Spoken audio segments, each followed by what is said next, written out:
Hello and welcome to my YouTube channel. My name is Chrissy Hodges, OCD advocate, certified peer support specialist, and author of Pure OCD, The Invisible Side of Obsessive Compulsive Disorder. First, I want to say thanks for being here. I know it takes a lot of courage sometimes to click on videos. Sometimes it takes a lot of courage to seek answers on the internet because you're really scared of what you're going to find. So today I just wanted to tell you and remind you how brave you are. Living with this disorder is really hard, and I bet you forget that. I bet you forget how hard it is to live day in and day out with OCD. So I wanted to be that reminder for you that you're brave, you're resilient, and you're pretty damn awesome. So I appreciate you being here, and I appreciate you being you, the strong person that gets up and faces this every single day. NoCD is an app. They are also a treatment provider that does ERP over telehealth. So if you are interested in their services, head on over to treatmyocd.com. And if you're looking for referrals or peer support anywhere around the world, you can check out my page at chrissyhodges.com, or you can email me to find out a little more. So today I wanted to talk about risk. I've already done a video on this, but I actually posted on Instagram about this the other day. So if you follow me at PureOChrissy, I talk a lot about OCD topics there. And this was a big one. And I just thought that it was really important to talk about again, because we just don't talk about it enough, and it is a barrier and it's a hindrance sometimes to treatment. So what do I mean when I say risk? When I say risk, what I mean is sometimes we have intrusive thoughts. They may involve harm or sexual intrusive thoughts, relationships, health, and depending on the content or the context of how it's showing up, there may seem like there is a high risk of something bad happening if you don't do compulsions or if you assume it's OCD. What do I mean when I say this? So when we think about OCD treatment and we think about how we are supposed to interact with OCD, right? We just want the thoughts gone. Let's be honest. That's what we really want. But that isn't the case. You can't control thoughts. You can't get rid of thoughts. You can't thought replace. None of that shit works, right? So what we have to do is change our reactions to thoughts. And when we do that, what we're doing is we're stopping the compulsions, okay, and making the assumption that this is OCD. So why is this hard? This is hard because it's hard to assume that this is OCD. Why? Because it feels so damn real. And if we want to get a little bit more technical about this, really, we have a faulty system that is the warning system in our brain. So by going against that, it feels wrong. Why? Because the risk feels so real. So what happens when this is going on is that we have to make some sort of decision. And that's why a lot of times you'll hear people talking about choice when it comes to therapy, choice when it comes to not doing compulsions, choice when we're choosing ERP. But that choice sometimes feels scary because when it involves someone else, when it involves taboo, when it involves harm even maybe to ourselves, meaning if I'm worried I have a brain, I'm not going to use rabies again because I've used that way too much. But if I'm worried I have a brain tumor, right, and I'm having a headache every single day, and I decide this has got to be OCD, so I'm not going to go get it checked out, what's the risk there? What if I die from a brain tumor because I assume that this is OCD, right? And I didn't do that because I don't want to get sicker. This can get all into the meta OCD stuff too, by the way.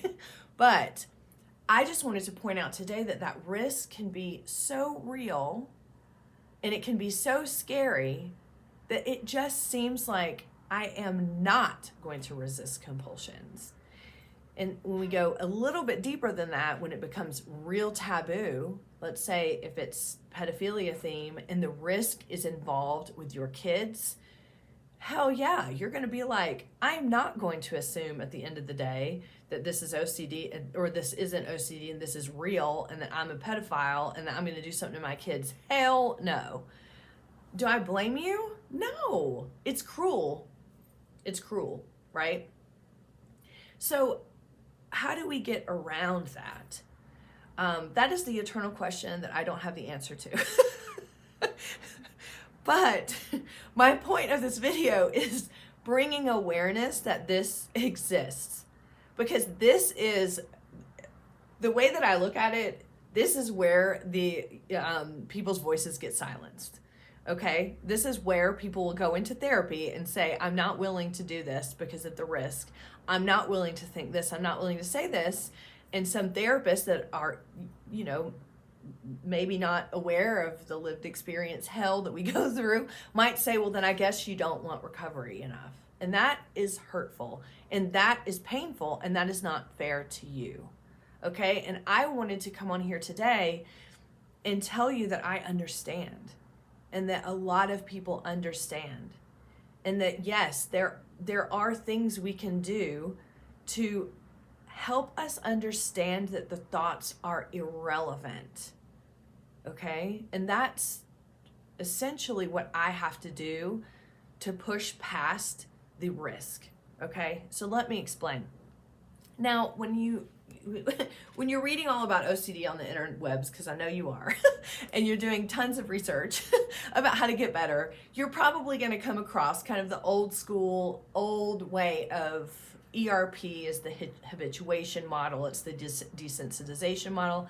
I probably even referred it to that in the early days of my videos.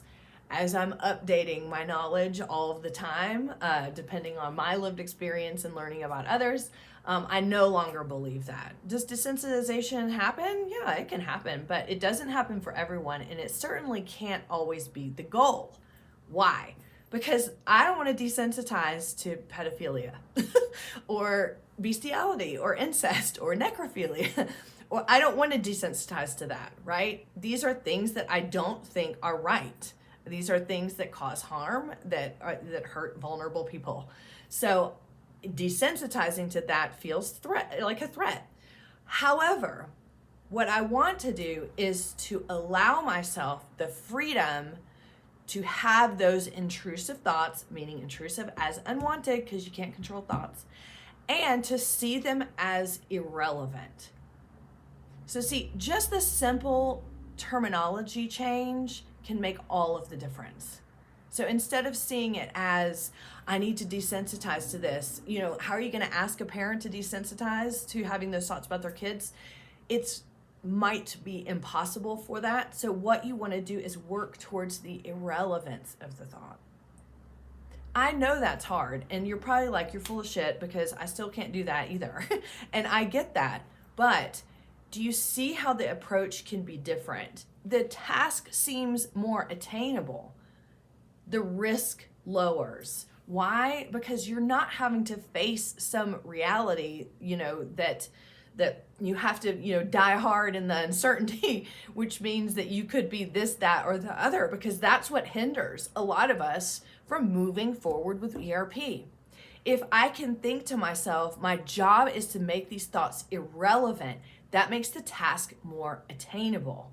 It also makes me feel more self-compassionate, which is number 2. So I do have some ways of looking at this differently.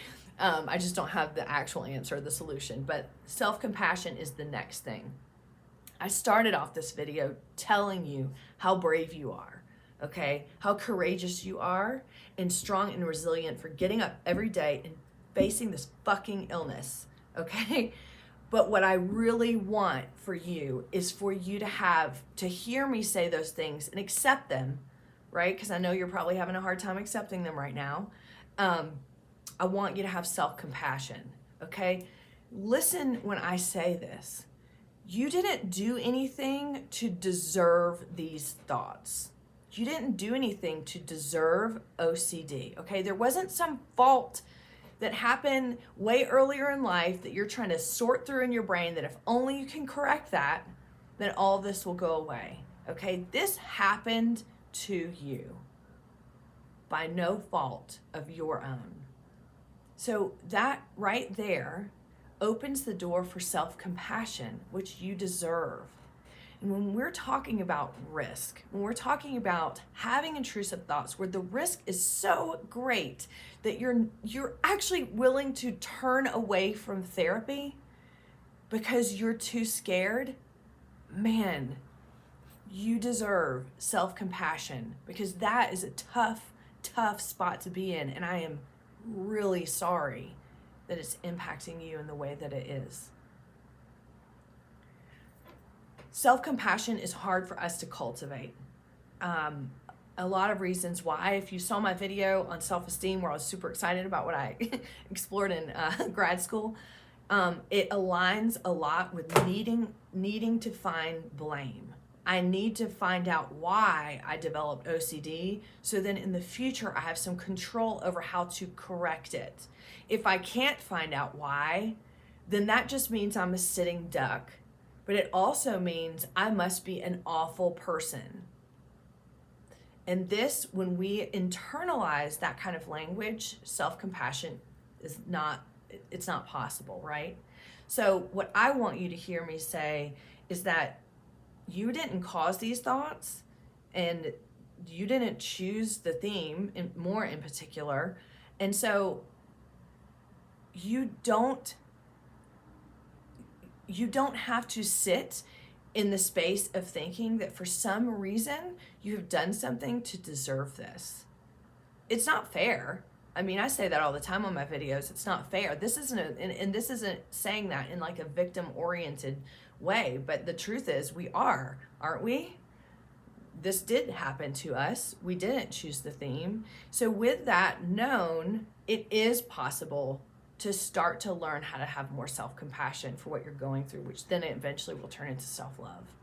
Now, I hate these buzz terms anyway, and you're probably like, ugh, self-compassion, shut up. But it is really important. And it is really important, especially if OCD turns into a trauma for us, to understand that self-compassion is really important to cultivate, especially when you're dealing with things like I'm talking about today, where the risk seems too high to choose to get better. I want to leave you with this. I hope that you will choose to get better. You don't have to work with a therapist that says, do this or you'll never get better, or do this, or if you don't do it, you don't want to get better. That's cruel. It's cruel. And you deserve better than that, right? And there is kind of a movement for kind of like hardcore behavioralists to be a little bit softer in how they're approaching, especially some of these topics that the risk seems too hard to be able to do the therapy. So if you have been in that space, or if that's what you think about yourself because you've been told that by a professional, please know that it's not true. Okay? Please know that you do deserve recovery, that you can get there. There isn't just one way to recovery, and the fact that you're here at this video means you still have hope. You're still, that's my dog, you still have hope and you're still searching. Don't give up on yourself.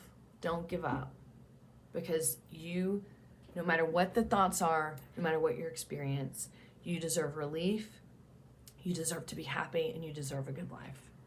So thanks for listening. I hope that that made sense, and that if you are experiencing this in your road to recovery, that you know that you're not alone.